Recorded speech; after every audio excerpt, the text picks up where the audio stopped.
of this week talking high school football. We just got done talking about this. We did. About 9 days ago. This better be good. Was National Signing Day, yeah. the biggest day in recruiting, kind of.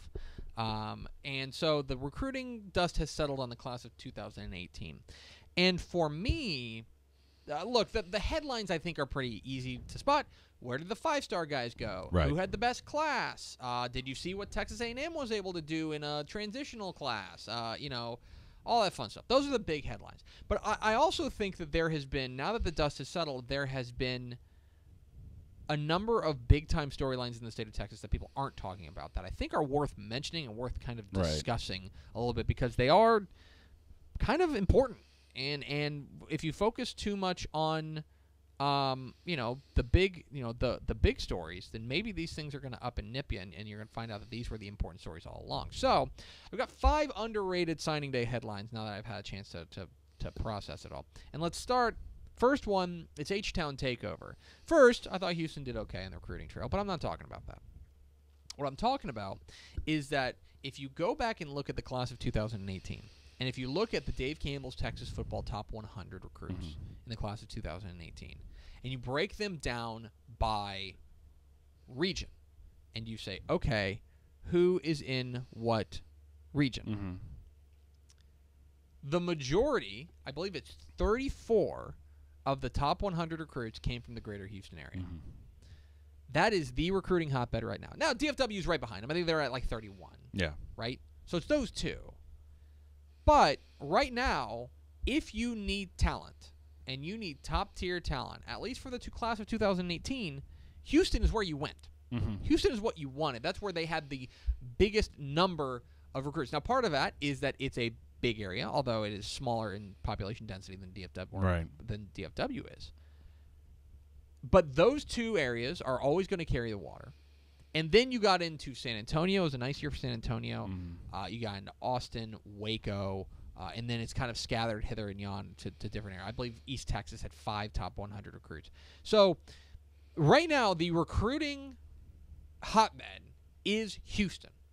And there's a reason why, like, the SEC was happy to bring on Texas A&M, because you're able to get that Houston recruiting thing, that Houston recruiting hub. And so now, obviously, a lot of them went out of state, but at the same time, for me, that is the big headline, is that Houston is the place to go for recruits right now. By the way, did you know 89% of the verbal commits signed during the early signing period?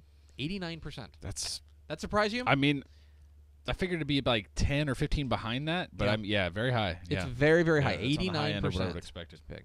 It's the first one. Storyline number 2, Illinois. Yeah, that's Illinois. Right. Why are we talking about Illinois? Illinois.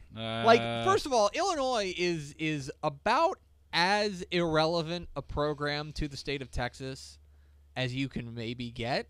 Yeah. From an FBS perspective, they play in the Big Ten. They're not particularly good. If you're a fan, boy, you must have been born under a bad sign. Yeah, I know. And if you're related to a fan, oh boy, I feel sorry for you. God forbid your father, who has a mustache, went to Illinois. Glad it's not my dad. So, Randy Rogers went to Illinois too. Wow. Yeah. Is Randy Rogers your dad? I can neither confirm nor deny. I've seen a picture on the internet that makes it sure seem like you might be related. Confirm nor deny that vicious rumor. All right. Why are we talking about Illinois? I don't know. First of all, do you know who the head coach of Illinois is? Big Sandy's finest. It is Big Sandy's finest. Yeah. It's Lovie Smith. Yeah. Former Bears coach, of course, a Texas high school football product, a guy known and beloved in the state. Sure. Well, he is starting to spread his wings in the state of Texas. Illinois signed 5 kids from Texas, including their top prospect, and one of the only 4 stars they got, Calvin Avery, the big defensive tackle from Bishop Dunn. So they get him. Let's see.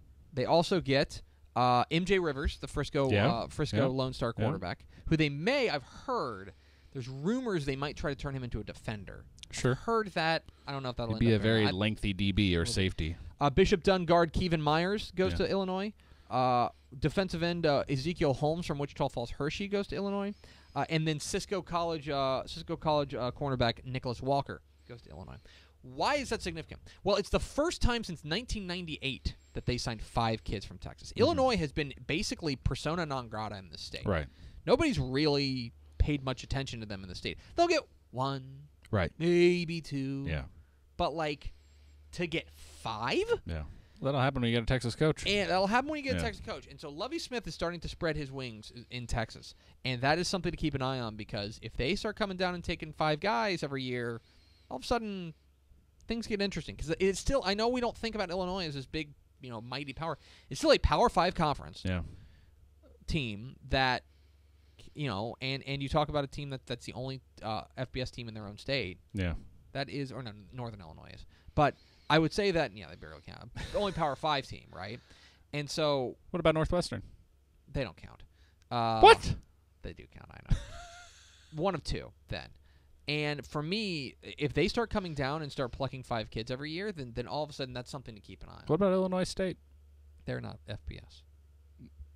Are you sure? Number 3. Sam Houston State's impressive haul. I think inevitably we focus on FBS on signing day. Sure. Because that's the big fan bases, the big schools. It's the top talent that goes there. But the sub FBS level is interesting. Yeah. Because, one, a lot of the interesting high school kids who maybe don't have the measurables end up going to the sub FBS level. Yeah. Or there's 3 things. 2, they sign huge signing classes. A&M Commerce signed like 52 kids. Yeah. Coming with their national championship season. And 3, they don't get the early signing period. Yeah. So all the kids that they sign, they can start signing on National Signing Day. If you look at Sam Houston State, it was a pretty good haul. Yeah. Pretty good haul. I don't think they're going to be particularly. Upset about the haul. Now, 24/7 says that it ranks 4th in their own conference. Would you care to guess whom they have as the number 1 team as far as recruiting is concerned? Central Arkansas. How about Stephen F.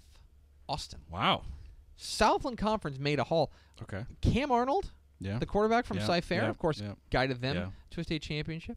They get the big tight end from North Forney, Barclay Ford. Yeah. They get Jeremiah Davis, the outstanding wide receiver from Lufkin. They got another kid from Cy Ranch, the tackle Jeffrey Rose. There are Jatarius Evans, the outstanding do-it-all athlete from center, goes there. From the Southland Conference, they got some dudes that are going to be impact guys. And from Sam Houston State, I think they got a very nice haul as well. Especially led by DeWaylen Ingram, the wide receiver, Keontae's brother. Down there in Carthage. They hit Carthage pretty hard. They got him. They also got the running back Donovan Williams from Paris. Yeah. They got D. Bowens, the wide receiver from Carthage. Watch out for the sub-FBS level, because I think the sub-FBS level made some big strides as far as, especially FCS, as far as recruiting is concerned. Number 4, watch qualification status. So, look, we hear things. Oh, boy. There are things that we can't report on because they're just rumors and they're not, and it call this a tease. Or it's not fair to a kid right. to put him on blast, sure, right, so to speak.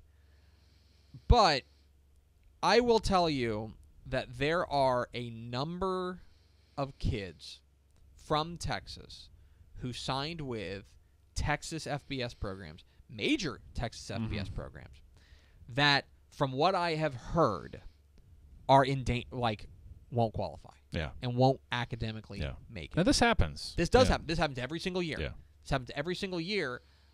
There are just a number of kids that there are red flags that we've heard from coaches, that we've heard from recruiting analysts, that we've heard from all sorts of other people, that there are red flags as far as whether or not they're going to qualify. And look, it happens every single year. There's always a handful of them. But watch that. Yes, be excited about your team's recruiting class, but make sure they get on campus. Yeah. That's all I'm going to say. And finally, kickers. Okay. It was, I don't know if you know this, Matt. We had some good kickers in this state It was this year. an excellent year for kickers. Yeah, we had a really good crop of high school kickers. Okay. Yeah. Cameron Dicker from Lake Travis signs with Texas. Yeah.